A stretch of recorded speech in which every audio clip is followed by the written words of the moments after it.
آئیے نماز سیکھتے ہیں۔ نماز کے واجبات میں ایک تعدیل ارکان کو ٹھہر ٹھہر کر ادا کرنا چاہیے اور سکون کے ساتھ نماز ادا کرنی چاہیے۔ مولانا محمد صدیق اللہ آبادی رحمۃ اللہ لکھتے ہیں، ایک شخص نے اپنے بیٹے سے کہا کہ گھبرانا مت، کمرہ امتحان میں ہم نے تمہارا پرچہ حل کرنے کے لیے تمام سہولتیں مہیا کر دی ہیں، ساری کتابیں رکھوا دی ہیں، جس کتاب کو دیکھنا ہو دیکھ لینا، کئی طرح کے قلم رکھ دیے ہیں، ایک ٹوٹ جائے تو دوسرا استعمال کر لینا، ہر رنگ کی روشنائی ہے، جو مرضی ہو استعمال کرنا، کئی کاپیاں ہیں، جتنی مرضی ہو لکھنا، نگراں ماسٹر سے بھی کہہ دیا ہے، وہ تمہارے ساتھ سختی نہیں کرے گا۔ لیکن اس شخص کا بیٹا ان سہولتوں سے فائدہ نہیں اٹھا رہا اور امتحان کے کمرہ میں بیٹھا وقت ضائع کر رہا ہے، کبھی بیٹھا بیٹھا سو جاتا ہے، کبھی ادھر ادھر کمرے کی نقش و نگار دیکھنے لگتا ہے، اگر کچھ لکھتا بھی ہے تو جلدی جلدی گھسیٹ دیتا ہے۔ نگراں ماسٹر نے اس کی یہ لاپرواہی دیکھ کر سخت افسوس کیا اور اس سے جا کر پوچھا کہ یہ تیری لاپرواہی کیوں ہے؟ لڑکا کہنے لگا، ہمیں تو یوں ہی پاس کر دیا جائے گا، کیا ضرورت ہے ہمیں لکھنے کی؟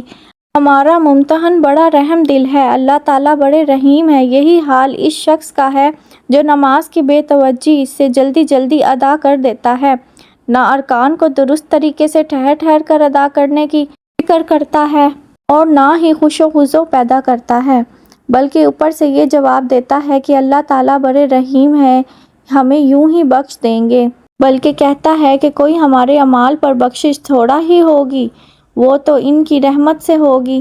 بھلا اس سے کوئی پوچھے کہ یہ بخشش کا دار و مدار ان کی رحمت پر ہے تو پھر تیری اس ناقص نماز کی بھی کیا ضرورت تھی؟ اس کو بھی نہ پڑھا ہوتا۔ معلوم ہوتا ہے کہ تیرا دل خود تسلیم کرتا ہے کہ جان بوجھ کر نماز کو ناقص پڑھنا، تعدیل ارکان نہ بجا لانا، خوش و خضوع پیدا نہ کرنا غلط بات ہے۔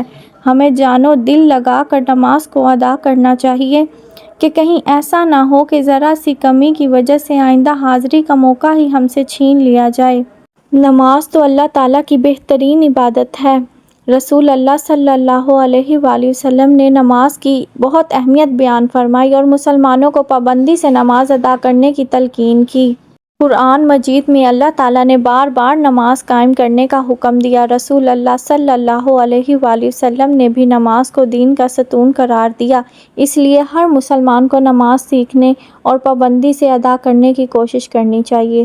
نماز صرف ایک عبادت نہیں بلکہ اللہ تعالیٰ سے تعلق جوڑنے کا سب سے خوبصورت ذریعہ ہے۔ جب بندہ نماز کے لیے کھڑا ہوتا ہے تو وہ اپنے رب کے سامنے حاضر ہوتا ہے، اللہ کی حمد و ثنا کرتا ہے، اس سے دعا مانگتا ہے اور اپنی کمزوریوں کا اعتراف کرتا ہے۔ دن میں 5 وقت کی نماز ہمیں یاد دلاتی ہے کہ ہماری زندگی کا اصل مقصد اللہ تعالیٰ کی عبادت اور اس کی رضا حاصل کرنا ہے۔ نماز انسان کو دل کو سکون دیتی ہے، برے کاموں سے روکتی ہے، صبر، عاجزی اور شکر کا جذبہ پیدا کرتی ہے اور انسان کا کردار بہترین بناتی ہے۔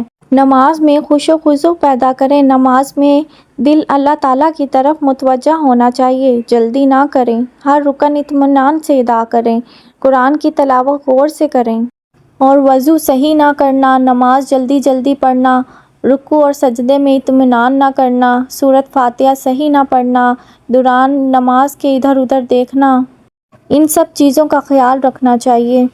ہمیں چاہیے کہ ہم نماز کو بوجھ نہ سمجھیں بلکہ اپنے رب کی ایک عظیم نعمت سمجھ کر ادا کریں۔ نماز کو وقت پر پڑھیں، پوری توجہ اور عاجزی کے ساتھ ادا کریں اور اپنے اہل خانہ اور بچوں کو بھی محبت اور حکمت کے ساتھ نماز کی ترغیب دیں۔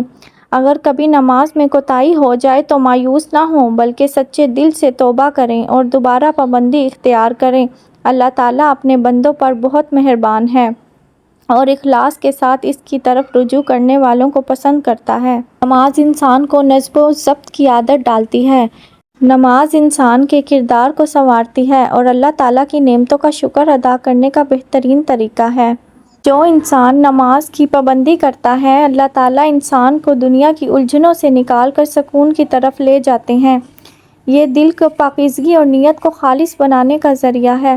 اور نماز میں جو خیالات آتے ہیں، بہت سے لوگ ان سے پریشان ہوتے ہیں اور ان خیالات کے نتیجے میں یہ سمجھتے ہیں کہ ہماری یہ نماز تو اٹھک بیٹھک ہے، اس میں کوئی روح اور جان نہیں ہے۔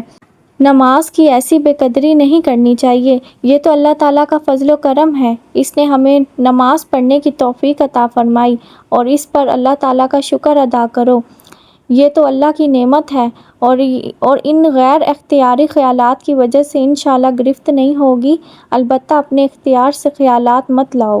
اگر آپ کو میری یہ ویڈیو اچھی لگی ہے تو میرے چینل راہ جنت کو پلیز سبسکرائب کیجیے۔